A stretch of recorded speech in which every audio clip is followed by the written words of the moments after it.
Hi, we complete the stories of Isaac in Genesis 26 with the final encounter with Abimelech and Isaac in Beer-sheba, where Isaac is gone after he was sent away from Gerar by Abimelech and his people. So as we enter into this final story, just to catch us up on where we've been, I won't go over all the issues we looked at in the introduction of this chapter video. Some of those you can see on this chart. Questions of reading levels in relationship with other parts of the Bible and other parts of Genesis. So if you're not familiar with where these stories fit in, I encourage you to watch the introductory video. But we've also been looking at how this chapter about Isaac is not just a foreign piece in the Jacob story, but is set chiastically in parallel with the story in chapter 34, where Jacob, like Isaac does here, is told to camp in a place but settles there and violence or confrontation ensues. And so, as we've been seeing, these are in chronological order, and this is placed out of chronological order to fit into the chiasm, because it plainly is an event that takes place before the birth of Jacob and Esau, which we saw in chapter 25. So that's where we are in this chapter, and we're near the end of it. And as we've been looking, we've seen how it was structured, the first 25 verses around this larger chiasm, and then as we saw last time, within that, the second part of it formed its own little pair of chiasms. But now, this chiasm exists at the end of the chapter apart from this part that included these other pieces. So this unit here is a final separate unit and fitting nicely together, as we'll see. But it's also very closely parallel to what we saw in chapter 21 near the end with Abraham there and Abimelech. And as we look at this now, you can see the parallels. As we saw last couple of videos, the parallels between the initial call of Abram in chapter 12 and the beginning of chapter 26 here, where they both began with a theophany. Then there was a wife-sister story, and then there was some dispute over competition over land, as we saw between Lot and Abram's herders in chapter 13, and between Isaac and the people of Gerar in chapter 26.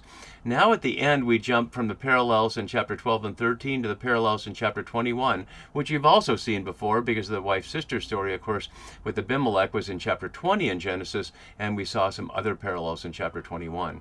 So this story, rather than in chapter 26, the whole chapter, rather than being an oddball from some other source, as earlier scholars had denigrated it, is plainly a tightly integrated unit pointing to all the elements of the Abraham story, and in a brief, compressed chapter here, comparing Isaac with his father, sometimes on things that his father may have told him, and sometimes things that he's experiencing on his own. So in this case, the issue is establishing some kind of long-term agreement with this foreigner and the people of Abraham, whether Abraham himself or Isaac. And I also want to note how this plays out against, and we'll see a couple echoes of it, especially in the feast that's made here, with the situation of Lot that followed in chapter 13, where the people of Sodom plainly did not see him as someone worthy to make a peaceful agreement with. Although he made exactly the same kind of feast for the visitors, the people of Sodom saw it as suspicious, and eventually, this, of course, as we know, the city was destroyed by Yahweh for its violence and its lack of hospitality. So here we see a very different concluding part. But it's also in parallel, as we've seen, with the David story. Two people who come to the Philistines, and the Philistines want to get rid of. And although David's power comes from the reputation as a killing machine, he's killed his tens of thousands, Isaac's power comes from farming, but is a threat to the water supply. So both of them are, at least implicitly, a threat to the life of the local community here. One from violence, the violence of war, and one from the violence of bad ecology. And David leaves the Philistines in a tense situation and will fight with them later. No agreement is made. He just puts his head between his legs and, at the command of Achish, at the behest of the commanders, leaves. But Isaac leaves here with a covenant sealed with a ritual feast that establishes at least an image of some kind of long-term relationship between the Philistines and what will become the Israelites. Although we'll see there's an interesting footnote in it, because the town that they find themselves in, both at the beginning and the end, Beer-sheba, becomes known as the southern location of Israel in the phrase from Dan to Beer-sheba, as we'll see. In contrast to from Dan to Bethel up here, so this would include all of Judah, but then the later phrase in the monarchy after Solomon's time from Dan to Bethel relocates that here. So perhaps the authors are raising up an issue from once when there was a united monarchy, but certainly pointing back to the David story, and we'll see some further examples of that. So that sets us up for our story, and I didn't put the key words words up in here because this section is really not a matter of keywords. It's a matter of this structure and of these parallels here. So maybe I'll just leave this up and we can see the differences and the things in common as this covenant unfolds. So Isaac had built the altar, and Isaac's servants had dug a well. And scholars wonder, Sarna down below notes that this denotes the process, not its completion, which is reported in verse 32. So we'll see at the footnote here, and we can see it on this side, we have found water. He's suggesting it's the act that actually frames this section. So in many ways, we could have put verse 25 as part of this chiasm, if it wasn't part of the previous chiasm, but either way. So now, given their location, given that Abimelech is here and Isaac has absented himself to here, it's surprising to us that they come after him. Abimelech went to him from Gerar, and the New RSV has with Ahuzah his advisor and Phicol the commander of his army. Phicol we saw before, but we haven't seen anybody named Ahuzah. And Richter recently, and you can see my note below, has led us to rethink this. He notes that the word Ahuzah is used 3 times in Genesis 23 to refer to what Abraham was seeking in the land deal with the Hittites, suggesting, in his quoting him here in Genesis 26, the Ahuzah Merahu that Abimelech brings to Isaac is a deed, and Ahuzah from among his neighbors, Merahu meaning from his neighbors or companions, giving Isaac title to the land he has settled in and improved at Rehoboth. So the covenant is not just a non-aggression pact, but a real estate deal, and one from which Abimelech also benefits, since by implication he gets clear title to the 2 other wells Isaac's servants dug, the ones named Esek and Sitnah, just as Isaac gets title to Rehoboth. Both parties can go home happy. And perhaps Richter is reading a little too much into the question of the previous well, since that's not mentioned here. But since they are in the old land, and Isaac has left them behind for the one of Rehoboth, that means make room, perhaps that's not an unreasonable inference. But the idea that Ahuzah is not a person who's otherwise not mentioned, and the word for advisor, Merahu, simply means companion or friend, as we see from these examples here, suggests it's a deed from the neighbors in order to provide for this land. Although it's not mentioned that way again. And Phicol in both situations is there and never plays a part, as some scholars have suggested. Abimelech's bringing the muscle along just in case something happens. So Isaac said to them, understandably, "Why have you come to me, seeing that you hate me and have sent me away from you?" And the hate seems very strong here. Sonethem here, it's a rare word in Genesis. The Septuagint is missio, and as any of you might have followed some of my New Testament work know that missio, in contrast to agape, does not mean deep anger and hostility in the way we think of hate as at the end of a spectrum with love at the other end and friendliness somewhere in the middle, or neutrality in the middle. It has to do with complete rejection or complete acceptance. So in this sense, saying that you hate me is saying you've completely rejected me and sent me away from you, which makes sense of the text, not as an emotional statement of hostility, but as a principled claim that you're messing with our water supply, so we don't want you around here. So that's why he's wondering, why have you come after me since I've already left and left your water alone? And so we see here, as my note below suggests, that they're entering into an international agreement. And that has to do with the levels of the story that we saw here, whether we're reading this simply at the reading level of the personal story or at the international level with the locals representing nations. We're not in the Jacob and Esau context for that here, but certainly this is an international agreement between the Philistines and the people that Isaac represents, although at this point he doesn't represent anybody except his own household, which is to say him, Rebekah, and his servants, because according to the chronology, he doesn't even have children yet. So their response is, we see plainly here, or in the strong form of the infinitive absolute in Hebrew, we see, yes, see, that Yahweh has been with you. And notice here the Philistines claiming that Isaac's success is a function of the God of what will be the Israelites of Yahweh, not their God, not Dagon. And notice how similar that will be, as my note below has, to Laban in Genesis 30:27, which we can look at now to see.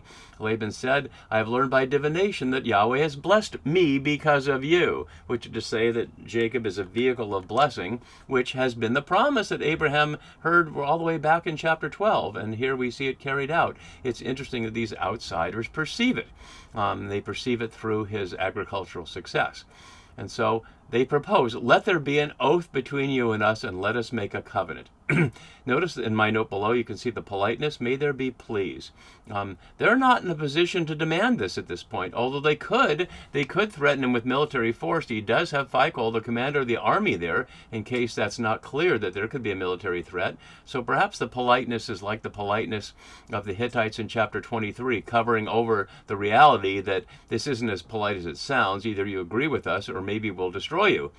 So we have to be able to read between the lines there, and the way we learned in chapter 23, just 3 chapters earlier, of course.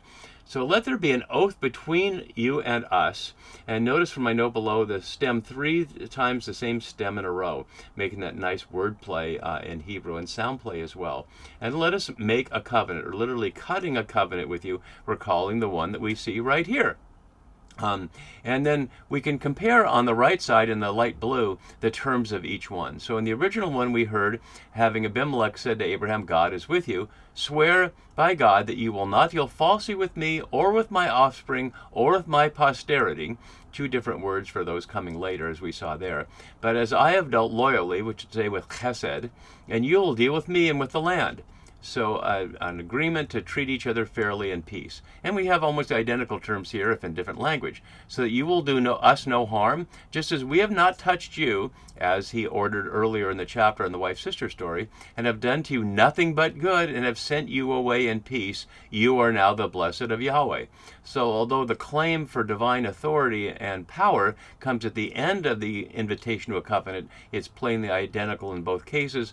On the basis of the perception that Yahweh is with him, let's make a peace agreement and agree not to cause each other trouble. And so looking at a couple more details of the current passage, the word for no harm is ra'al, for evil, and so do us no evil. And the word for touch here is recalling specifically what we saw in 26:11, when the king said, anybody who touches this woman or this man will be put to death. And so we've sent you away in shalom, which is exactly what we hear in verse 31. They go away with shalom. And the blessed of the Lord recalls what we see in 14 from another king, from Melchizedek back there. So many echoes of the story that we can, of the Abraham story seen throughout here. As Wenham notes here, hospitality should have dictated such treatment before the speech just recorded. That there is no mention of a meal till after these compliments have been showered shows the depth of alienation that had to be overcome. And that's an interesting point here, highlighting that the fact that he comes to this commander does not suggest this is, hey, let's just get one more task done, but that they still see them as a threat. And the idea that the feast would be made earlier is exactly what we saw in chapter 19. We can go back and see that here.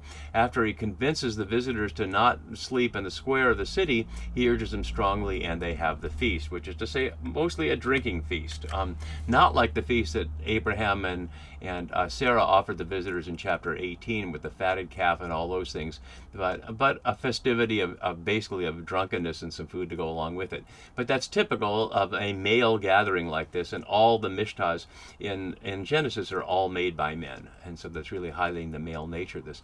So they made this feast and ate and drank, sealing the covenant. And in the morning they rose early and exchanged oaths. In case it wasn't clear, it's interesting that this hasn't happened before the meal, but there it is. And the word for exchanging oaths is shav here, which creates the word play here on Beer-sheba. But we'll note, and I can show you here, that each of the stories has a different meaning for Beer-sheba, as we'll see. So Isaac set them on their way, and notice that the power shifted. Although they came to him with the military threat of force, he sets them on their way, and they depart from him in peace. And that would be the end, and we'd wonder why this little footnote here is at the end, and it's because of the parallel, as we can see. That same day Isaac's servants came and told him about the well they had dug, which is to say the one that we saw earlier, and said, we have found water. So it's to say they had dug it earlier, and now they've continued to dig it, and now they found water. But why do we need to know this, since they already found water at Rehoboth, which we saw was a wide place that God had made room for us? Why do they need another well in Beer-sheba? But there's the reason. They call it Sheba from swore. Therefore, the name of the city we hadn't heard yet it was a city. It's a surprising addition here. As my note below has it, it seemed like Isaac's wealth was part of his wandering as a Gerar, which is, say, a foreigner or an immigrant. Beer-sheba was earlier called a wilderness in 21:24, or a place in 21:31. It's not again referred to as a city in Hebrew scripture. However, it was well known later as one of the two cities that defined the boundaries, as I was noting, from Dan to Beer-sheba. And we can see one of those here. To transfer the kingdom from the house of Saul and set up the throne of David over Israel and over Judah from Dan to Beer-sheba. And that's near the very end of David dispatching the last remnants of the family of Saul before he claims the full title to the monarchy. And so in that sense, the name of the city here is not about Genesis, but about the echoes into the Samuel story and the question of the territory, and really recalling here David's relationship with the Philistines and his ongoing fighting with them later, and the question of how Beer-sheba came into the control of Israel/Judah. Is it a result of a peace treaty here between Isaac and the king, or is it a result of war and the kind of violence that you need a king to uphold? And that's part of the subtext that is putting Genesis in contrast with the monarchy story throughout. From the very beginning of stating that cities were functions of farming and people turned away from God with Cain, all the way through Sodom and all the way through this situation here. So the fact that he's settled in a city named Beer-sheba is not necessarily good news. But let's look back one more time before we finish at this contrast in naming. In chapter 21, Abraham brings to the king 7 ewe lambs. We saw here he took sheep and oxen and set apart 7 ewe lambs. And Abimelech asks, what is the meaning of the 7 ewe lambs? And he says, you will accept them from my hand to be a witness that I dug this well, which would say 7 is Sheva. So well of 7 wells, or well of 7 here. And here it's well of oath.